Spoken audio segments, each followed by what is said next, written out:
আসসালামু আলাইকুম দর্শক, আপনারা জানেন গতকাল কেন্দ্রীয় শহীদ মিনারে গণহত্যায় নিহত সহ গত 17 বছরে আন্দোলন সংগ্রামে যারা আহত নিহত হয়েছেন তাদেরকে স্মরণ করল বাংলাদেশ জাতীয়তাবাদী দল বিএনপি। খবরে বলা হচ্ছে, মানব জমিনে খবরে বলা হচ্ছে শহীদদের স্মরণ করল বিএনপি। 17 বছরে গণতন্ত্রের সংগ্রামে বীর শহীদদের স্মরণে স্মরণ সভা করেছে বিএনপি। এ সময়ে আওয়ামী লীগ সরকারের আমলে গুমের শিকার ব্যক্তিদের খোঁজ ও হত্যা এবং খুনের শিকার হওয়া ব্যক্তিদের বিচারের দাবি জানিয়েছে ভুক্তভোগী পরিবারের স্বজনরা। একই সঙ্গে এ সময়ের বিএনপির 60 লক্ষ নেতাকর্মীর বিরুদ্ধে 1,50,000 মামলা অতি দ্রুত প্রত্যাহার করে নেয়ার দাবি জানিয়েছে দলটি। পাশাপাশি এই 16 বছর ধরে এবং বর্তমান আন্দোলনে পঙ্গু ও নিহত সকলকে রাষ্ট্রের তরফ থেকে ক্ষতিপূরণ দেওয়ারও দাবি জানিয়েছে বিএনপি নেতারা। গতকাল কেন্দ্রীয় শহীদ মিনারে বিএনপি আয়োজিত স্মরণ সভায় ভুক্তভোগী পরিবারের স্বজন এবং দলের পক্ষ থেকে এসব দাবি জানানো হয়। সারাদিন গুড়ি গুড়ি বৃষ্টি উপেক্ষা করে বেলা 2:30 থেকে বিএনপি এবং এর অঙ্গ ও সহযোগী সংগঠনের নেতাকর্মীরা খণ্ড খণ্ড মিছিল নিয়ে সভাস্থলে আসেন।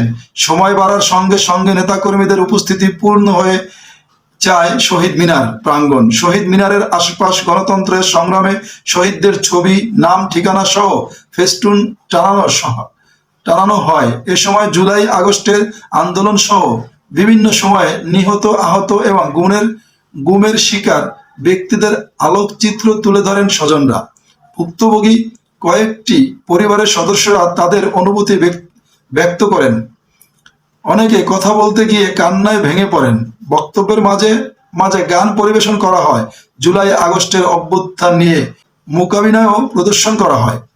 স্মরণ সভায় বিএনপি মহাসচিব মির্জা ফখরুল ইসলাম আলমগীর বলেন, আমি অন্তর্বর্তীকালীন সরকারের কাছে অনুরোধ করব, আজকে আমার যে সমস্ত ভাইয়েরা পঙ্গু হয়েছেন, আজকে যারা নিহত হয়েছেন। দর্শক, খবর অনেক বড়, আমরা শর্টকাটে পড়লাম, অল্প কিছু পড়লাম।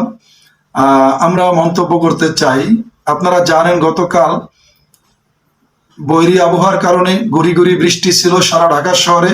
সেই গুড়ি গুড়ি বৃষ্টি উপেক্ষা করে সারা ঢাকা শহরের নেতাকর্মীরা দলে দলে উপস্থিত হয়েছেন। শহীদ মিনার কানায় কানায় পূর্ণ হয়েছে। শুধু একটাই লক্ষ্য, এই গত 16 বছর আওয়ামী দুঃশাসনের আমলে, আওয়ামী দুঃশাসনের কারণে গুম খুন এর শিকার যত ব্যক্তিরা হয়েছেন, আহত নিহত হয়েছেন, তাদেরকে সম্মান প্রদর্শন করা এবং যারা গত 16 বছরে নিহত হয়েছেন, গুম হয়েছেন, বিশেষ করে ছাত্র জনতা অভ্যুত্থানে যারা নিহত হয়েছেন, তাদের সকল শহীদদের প্রতি আত্মার মাগফিরাত কামনা করে স্মরণ সভার আয়োজন করেছে জাতীয়তাবাদী দল বিএনপি। তারই ধারাবাহিকতায় একে একে বক্তব্য রাখেন ভিপি নুরুল হক নূর, বক্তব্য রাখেন বাংলাদেশ জাতীয় পার্টির চেয়ারম্যান আন্দালিব রহমান পার্থ, বক্তব্য রাখেন ববি হাজ্জাজ, বক্তব্য রাখেন বিএনপি মহাসচিব মির্জা ফখরুল ইসলাম সহ আরো অনেকে। প্রায় প্রত্যেকের বক্তব্যের একই স্লোগান, একই ধারা যেন বয়ে চলেছে। সেই শহীদ মিনারের সামনের সারিতে একে একে সিরিয়াল ওয়াইজ দাঁড়িয়ে থাকা সেই নিহত শহীদদের স্বজনরা যেন কান্নায় ভেঙে পড়েন তাদের শহীদদের কথা স্মরণ করে। তারই ধারাবাহিকতায় আপনারা জানেন গতকাল শনিবার শহীদদের পরিবারের স্বজনেরা দাবি করেছেন স্বৈরাচার শেখ হাসিনাকে যে কোনো মূল্যে বাংলাদেশে এনে আইনের মাধ্যমে শাস্তি প্রদানের জন্য তারা আশা ব্যক্ত করেছেন বর্তমান অন্তর্বর্তীকালীন সরকার অবশ্যই তাদের এই লক্ষাধিক মামলা, মিথ্যা রাজনৈতিক হয়রানমূলক মামলা প্রত্যাহার সহ তাদের সমস্ত নেতাকর্মীরা এখনো গুম এর শিকারে নিখোঁজ রয়েছেন, তাদের সবাইকে খোঁজ সন্ধান দিবেন এবং স্বৈরাচার শেখ হাসিনাকে, গণহত্যাকারী শেখ হাসিনাকে বাংলাদেশের মাটিতে এনে বিচারের মুখোমুখি করবেন। এটাই ছিল কালকের শহীদদের স্মরণ সভার মূল প্রতিপাদ্য বিষয়। ধন্যবাদ সবাইকে।